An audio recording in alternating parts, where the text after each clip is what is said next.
All right, we're live. We're in the end game now, folks. Only a couple left. Today, a nice little early game once again here, and we're going to kick it off with some Coors Lights, baby. It's almost, you know what? It's 4 o'clock. It's the weekend. It's time, if you're at work or you're sitting at your couch doing virtual work, shut it down, crack a Coors Light, make sure the mountains are blue, and fuck work. Just fuck it, man. You know, like we made it this far for this week. We made it this far for this season. Just shut it down, have some Blue Mountains, and chill. It's the beer that's made to chill. It's the beer that's going to get us through this final weekend. It's the beer that's been there for us all season long. Get your Coors Lights out. Let's go, baby. We're still alive, and I'm like, fuck. I was at the point where this morning I actually forgot that we even won last night, and the only reason I remembered is because Edwin Diaz's song played. That's the only reason I remembered. Like, these how things about make this? us all blend together. Jared Carabas was back live in the flesh for CCK today, and we're talking about the Red Sox, who are stupidly winning ball games recently and ruining their dreams of getting the number one pick. And I look at the standings, and the Red Sox, who are considered a colossal failure by all accounts, an absolute travesty of a baseball team, they have 22 wins this season. And the Mets, who we were running around pretending to be contenders, have 26. I mean, I know everyone's kind of in the same boat because of a shortened season, but when you're only like 4 games back from a team that is, you know, basically tanking, trying to lose, it's embarrassing. It's just embarrassing. I just say these things, again, to remind the optimistic Mets fan that they are fucking delusional, schizophrenic, mentally disabled people, mentally, like, broken people. So, but here's our chance to tack on a couple more. So could we even finish – can we finish 500 if we win the next 3? No, right? No, we can't. They said like we have a better chance of being the second place team and making the actual playoffs than the wild card because the NL East is such a dumpster fire. Yeah.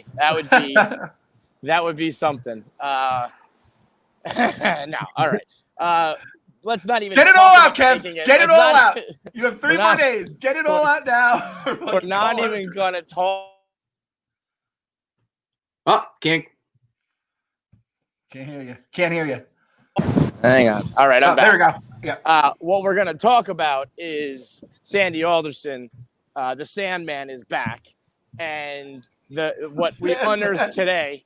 We unearthed from that asshole Andy Martino was an email that he sent back in like 2014, saying that Andy Martino's article was complete and total horseshit. I love it. I don't even know do we know what article it was? Did anybody figure out what he was writing about? Doesn't matter. The title just said today's article, and then he just wrote complete horseshit.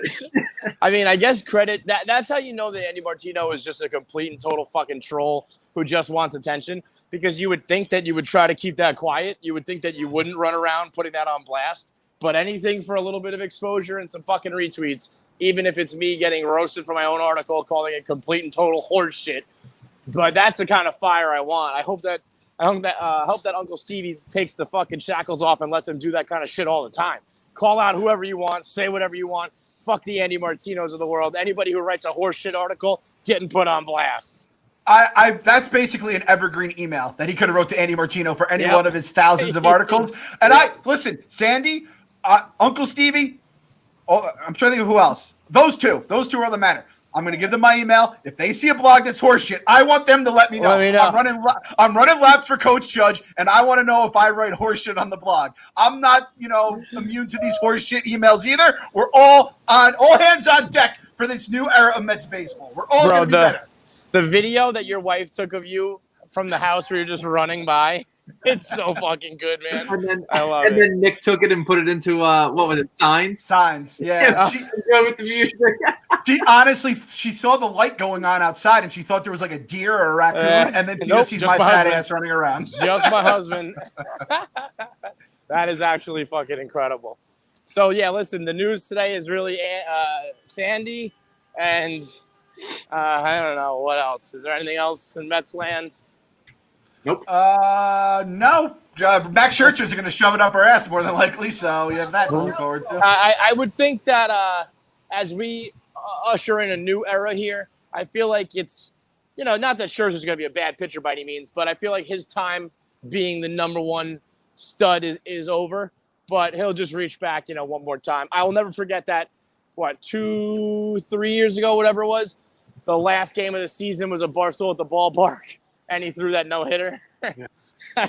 That's the kind of shit that Scherzer does to us to close out the season. So hold on to your butts.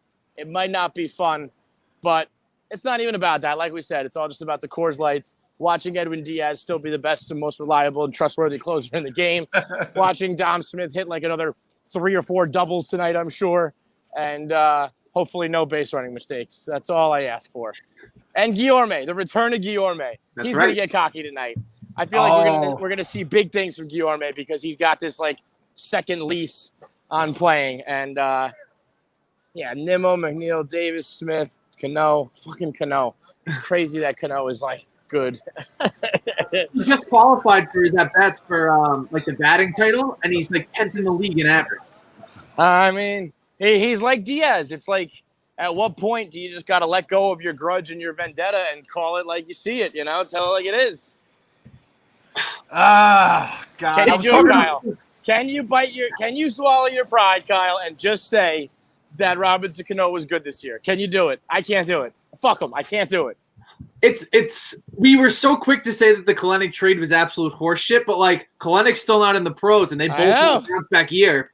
Wouldn't it be funny if like Kalenic just eventually kind of plateaus and he is where like he probably was supposed to be before that 1 year of like Mike Trout-esque numbers in single A, and Diaz bounces back, and eventually Cano's gone, so we don't have to worry about his contract. And it's like, maybe we were just going crazy as Mets fans like we always tend to do. Clem? Maybe. Oh! Sorry, it's too fucking early. I told you, I'm a new man. I'm a new man, Clem. I'm a new man. This is obscene. We're not going to do revisionist history here. I actually talked about this today. I was on a phone with a buddy of mine, and we were talking about the Cohen stuff and all that. He actually finished the book. He said it's awesome. And I just started talking about the moves for next year. I was like Real Muto, Bauer, a pitcher, a center field somehow. And I just started talking. I'm like, all we need is just to build the middle. And I started talking. I'm just like, if fucking Cano wasn't at second, McNeil would be there, and everything would fall into place. And I just lost my mind. I saw nothing but red. I turned into when I pounded on the table last year. Yes. And it's like he just cripples us with the salary and just the bad defense. It's all part of the package. It's not just the average. And even if he does play well, displacing McNeil is always just a huge negative. And also, I'm starting to wonder, do you get to the point where has McNeil played enough second base in recent seasons that if you put him there, would he even be comfortable there anymore? Or is he like, bro, I've been playing left field for, 2.5, 3, however long this goes, straight seasons. I'm not a second baseman anymore. Or does he sit there every day longing to just be at his regular position?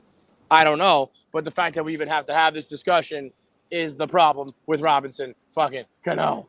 I blacked out. I was talking to my dad, and he's like, when was the last time he even played second? He goes, has he even played there this year? And I was like, he had to have. And he's like, well, Cano's been in the lineup most days and DHing. So where's McNeil even been? I'm like, I couldn't even give him a position. I'm like, I guess left field. Yeah. Has he played second? I mean, I don't know. Yeah. He played third in the beginning of the year, and Alonso had a real problem with him playing third. Then they kind of bounced him around the outfield. I feel like when Cano was on the DL, I think McNeil might have gone there a couple times, but it was a lot of Guillorme and shit like that. And Jimenez. He had a bunch of players that, took precedence over Jeff McNeil somehow, some way. So, I listen, I'm trying to play devil's advocate and be a new man here, but fuck Robinson Cano. Fuck him, okay? Fuck him. And we have what? This is his second year? So we have 2 more? Yeah. Oh, my God. 2 more. Fucking Christ on the cross. 2 more years of Robinson Cano, 2 more games after this, and then our watch has finally ended. So we'll be back in a couple hours for the post game, hopefully to talk about some good things. Most likely to talk about how Scherzer fucked us in the ass. But we'll be here one way or the other with our Coors Lights. So we'll catch you then. And for the next few innings, for the next few hours, you gotta believe. Gotta believe. Who cares? Gotta believe. Who cares?